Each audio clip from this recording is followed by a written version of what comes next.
Hi friends, Canadian ഡയറീസിൻ്റെ പുതിയൊരു വീഡിയോയിലേക്ക് എല്ലാവർക്കും സ്വാഗതം. ജാസ്പർ ട്രിപ്പിലെ ഡേ 3 ഇവിടെ സ്റ്റാർട്ട് ചെയ്യുവാണ്. ഞങ്ങളുടെ ഒരു കൊച്ചു ട്രിപ്പാണ് ഇന്ന് ഞാൻ ഷെയർ ചെയ്യാൻ പോകുന്നത്. അതിൻ്റെ അകത്ത് ഒരുപാട് എക്സൈറ്റിംഗ് ആയിട്ടുള്ള കാര്യങ്ങളുണ്ട്. So let's get in to the video.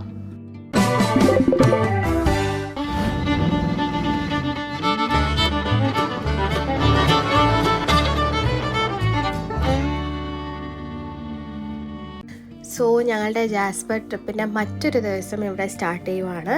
ഞങ്ങൾ റിസോർട്ടിൽ നിന്ന് മോർണിംഗ് ബ്രേക്ക്ഫാസ്റ്റൊക്കെ കഴിച്ചിട്ട് ഞങ്ങൾ ഓരോരോ സ്ഥലങ്ങൾ കാണാൻ വേണ്ടിയിട്ട് ഇങ്ങനെ ഇറങ്ങിയേക്കുവാണ്.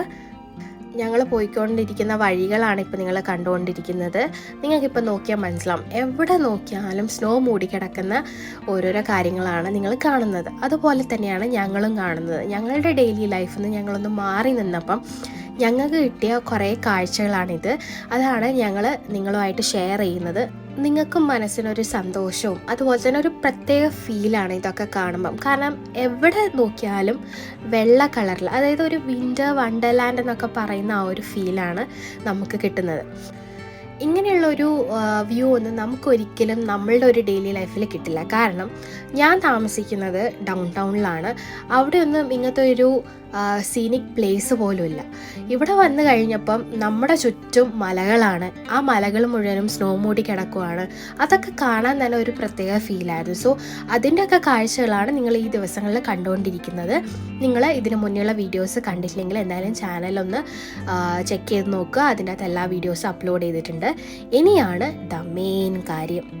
ഞങ്ങൾ പോകുന്ന വഴിക്ക് ഒരു കരടിയെ കണ്ടു. അതാണ് ഇപ്പോൾ നിങ്ങൾ കണ്ടുകൊണ്ടിരിക്കുന്നത്. എല്ലാവർക്കും കിട്ടാത്തൊരു കാര്യമാണ്.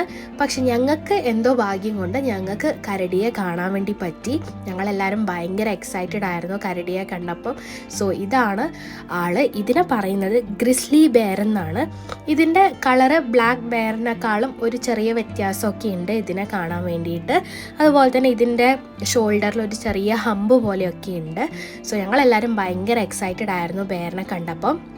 ഞാൻ ഈ വീഡിയോസ് എടുത്തത് ഒരുപാട് സൂം ചെയ്തിട്ടാണ്. കാരണം നമ്മൾ വിചാരിക്കുന്ന പോലെയുള്ള ഒരു ആളല്ല ഈ ബെയർ എന്ന് പറയുന്നത്. കാരണം മറ്റു മൃഗങ്ങൾ ആളുകളുടെ പ്രസൻസ് കാണുമ്പം ഓടി മാറുന്ന സമയത്ത് ഇത് ആളുകളുടെ പ്രസൻസ് കാണുമ്പോൾ നമ്മളുടെ അടുത്തോട്ടേക്ക് വരാനാണ് ചാൻസ് കൂടുതലുള്ളത്. സോ ഞങ്ങൾ കരടിയൊക്കെ കണ്ടിട്ട് തിരിച്ചു പോവാണ്. ഞങ്ങളെല്ലാവരും ഭയങ്കര ഹാപ്പിയാണ്, ഭയങ്കര എക്സൈറ്റഡ് ആയിരുന്നു കരടിയെ കണ്ടപ്പോൾ. ശ്രദ്ധിക്കേണ്ട കുറച്ച് കാര്യങ്ങളും കൂടെ ഞാൻ നിങ്ങളോട് പറയാം. ജാസ്പറിൽ ഒരുപാടൊന്നും ഈ ഒരു കരടിയെ കാണാൻ പറ്റത്തില്ല. ഈ ഒരു ഗ്രിസ്ലി ബെയർ എനിക്ക് തോന്നുന്നു ഒരു 90, 100 ആ ഒരു നമ്പറിൽ മാത്രമാണ് നമുക്ക് ഈ ഒരു ബെയറിനെ കാണാൻ വേണ്ടി പറ്റുന്നത്.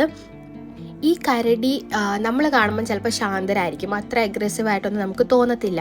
പക്ഷേ അതൊരു ഇൻവിറ്റേഷൻ അല്ല നമുക്ക് കംഫർട്ടബിൾ ആവാൻ വേണ്ടിയിട്ട്. കാരണം നമ്മൾ പ്രത്യേകം ശ്രദ്ധിക്കേണ്ട ഒരു കാര്യം, ഇതൊരു വൈൽഡ് ആനിമളാണ്, ഇതൊരു സൂവിലല്ല ഉള്ളത്. സോ അത് എപ്പോൾ വേണമെങ്കിലും അഗ്രസീവ് മോഡിലോട്ട് മാറാം, നമ്മളടുത്തോട്ട് ഓടി വരാനുള്ള ചാൻസ് ഒക്കെ ഉണ്ട്.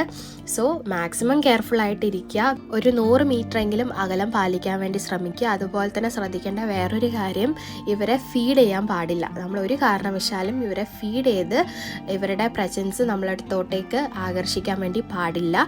സോ ഈ കാര്യങ്ങളൊക്കെ എന്തായാലും നിങ്ങൾ ജാസ്പറിൽ പോകുമ്പം ശ്രദ്ധിക്കണം. കാരണം നിങ്ങൾ എന്തായാലും ഇങ്ങനെയുള്ള സിറ്റുവേഷൻസ് എൻകൗണ്ടർ ചെയ്യാനുള്ള ചാൻസസ് ഉണ്ട്. ഏതെങ്കിലും ഒരു ആനിമൽ ക്രോസിങ് ഉണ്ടാവാനുള്ള ചാൻസസ് ഉണ്ട്. സോ പ്രത്യേകം ശ്രദ്ധിക്കുക. നമ്മൾ കാറുകളിലൊക്കെ യാത്ര ചെയ്യുന്ന സമയത്ത് ഈ ഒരു ക്രോസിങ് ശ്രദ്ധിക്കുക, കോൺഷ്യസ് ആയിട്ടിരിക്കുക. അതുപോലെ ഇങ്ങനെ എന്തെങ്കിലും ഒരു ക്രോസിങ് വരുവാണെങ്കിൽ, കരടിയുടെയോ അല്ലെങ്കിൽ എൽക്ക് മൂസിൻ്റെ ഒക്കെ ഒരു ക്രോസിങ് വരുന്ന സമയത്ത് കോൺഷ്യസ് ആയിട്ടിരിക്കുക. അതിനുള്ള പ്രിക്കോഷൻസ് ഒക്കെ എടുക്കുക. കാറിൽ തന്നെ ഇരിക്കുക. പുറത്തിറങ്ങിപ്പോയിട്ട് ഫോട്ടോസും വീഡിയോസൊക്കെ തൊട്ടടുത്തുനിന്ന് എടുക്കാതിരിക്കുക. അതിൻ്റെ ഒരു കാര്യങ്ങളൊക്കെ ശ്രദ്ധിച്ചിട്ട് വേണം നമ്മൾ ഫോട്ടോസ് ആണെങ്കിലും വീഡിയോസൊക്കെ എടുക്കാൻ വേണ്ടിയിട്ട്. പിന്നെ ശ്രദ്ധിക്കേണ്ട വേറൊരു കാര്യം, ഈ ഒരു എന്താ പറയുക, ബെയറിനൊക്കെ നമുക്ക് കൂടുതലായിട്ട് കാണാൻ പറ്റുന്നത് അതിരാവിലെ അല്ലെങ്കിൽ സന്ധ്യാസമയങ്ങളിലൊക്കെയാണ് നമുക്ക് കൂടുതലായിട്ട് കാണാൻ വേണ്ടി പറ്റുന്നത്. സോ നിങ്ങൾ യാത്ര ചെയ്യുന്ന സമയത്ത് കെയർഫുള്ളായിട്ടിരിക്കുക. കാരണം വിസിബിലിറ്റി കുറവായിരിക്കും. അതുപോലെ തന്നെ ഈ ബെയർ ആണെങ്കിലൊക്കെ ആക്റ്റീവ് ആവുന്നത് ഈ ഒരു സമയങ്ങളിലാണ്. സോ പ്രത്യേകം നിങ്ങൾ ഇതൊക്കെ ഒന്ന് ശ്രദ്ധിച്ചിട്ട് ട്രാവൽ ചെയ്യാൻ വേണ്ടി ശ്രമിക്കുക. ഈ ഒരു കൊച്ചു വീഡിയോ നിങ്ങൾക്ക് എല്ലാവർക്കും ഇഷ്ടപ്പെട്ടു എന്ന് വിചാരിക്കുന്നു. ഞങ്ങളെല്ലാവരും ബെയറിനെ കണ്ടപ്പം ഭയങ്കര എക്സൈറ്റഡ് ആയിരുന്നു. നിങ്ങൾക്കും ഇഷ്ടപ്പെട്ടു കാണുമെന്ന് വിചാരിക്കുന്നു. ഇഷ്ടപ്പെട്ടെങ്കിൽ ലൈക്ക് ചെയ്യുക, ഷെയർ ചെയ്യുക, കമൻറ്റ് ചെയ്യുക. ജാസ്പർ ട്രിപ്പിൻ്റെ മറ്റു വീഡിയോസ് നിങ്ങൾ കണ്ടില്ലെങ്കിൽ ഡിസ്ക്രിപ്ഷൻ ബോക്സ് ചെക്ക് ചെയ്യുക. ഞാൻ അതിനകത്ത് ലിങ്ക് ആഡ് ചെയ്യുന്നുണ്ട്. അതുപോലെ തന്നെ നിങ്ങൾ ഈ ചാനൽ സബ്സ്ക്രൈബ് ചെയ്തില്ലെങ്കിൽ സബ്സ്ക്രൈബും കൂടെ ചെയ്യുക. Thanks for watching Canadian diaries. Jasper ട്രിപ്പിൻ്റെ മറ്റു വിശേഷങ്ങളുമായിട്ട് അടുത്ത വീഡിയോസിൽ കൂടെ കാണാം. So stay tuned.